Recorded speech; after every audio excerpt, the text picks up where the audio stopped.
Buxoro viloyati G'ijduvon tumanida aholi o'rtasida amalga oshirilayotgan islohotlarning mazmun mohiyatini keng targ'ib etish maqsadida qator targ'ibot tadbirlari o'tkazilmoqda.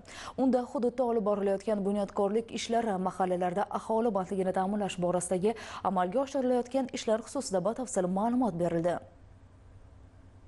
Joriy yilning 1-aprel sanasida qabul qilingan O'zbekiston Respublikasi davlat mustaqilligining 35 yilligini keng nishonlashga tayyorgarlik ko'rish va uni o'tkazish to'g'risidagi prezident qarori milliy istiqlolimizning, davlatchiligimiz tarixi, hozirgi va kelajak hayotimiz uchun beqiyos ahamiyatini xalqimizga chuqurroq singdirish yo'lidagi yana bir muhim qadam bo'ldi. E'tiborli tomoni, yagona vatan, yagona xalq bo'lib, yangi hayot va kelajak yaratamiz degan bosh g'oyani o'zida mujassam etgan ma'naviy ma'rifiy muloqotlar ushbu maqsadlarni kengroq targ'ib qilishga qaratilgan. G'ijduvon tumani hokimligi binosi o'tgan tadbirda ham avvalo davlatimiz rahbari tomonidan Oliy Majlis va O'zbekiston xalqiga yo'llagan murojaatnoma, O'zbekiston 2030 strategiyasi hamda 2026-yil mahallani rivojlantirish va jamiyatni yuksaltirish yili davlat dasturida belgilangan ustuvor vazifalarning mazmun mohiyatini yurtdoshlarimizga oddiy va tushunarli uslubda yetkazilishi bilan ahamiyatli bo'ldi. Xalqimizga bo'layotgan islohotlarni hayotiy misollarda yetkazishni maqsad qilganmiz. Targ'ibot bo'lgandan keyin uni samaradorligi juda muhim. Mana shu jihatlarga biza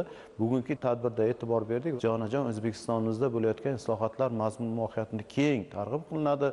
Aytish lozim, so'nggi yillarda aholining turmush darajasi yuksalayotgani, hududlarda bunyodkorlik ishlari keng ko'lamda olib borilayotgani, ayniqsa mahallalar infratuzilmasini rivojlantirish, aholi bandligini ta'minlash, yoshlar va xotin-qizlarni qo'llab-quvvatlash borasida amalga oshirilayotgan ishlar har bir inson qalbini cheksiz g'ururga chulg'amoqda. Tadbirda ishtirok etgan nuroniylar, aholi va jamoatchilik vakillari ham bu jihatlarni e'tirof etishdi. Bildirilgan fikr-mulohazalar, taklif va tashabbuslar eshitilib, ularni bayram tadbirlari arafasida yanada kengroq targ'ib qilish bo'yicha tegishli choralar belgilab olindi.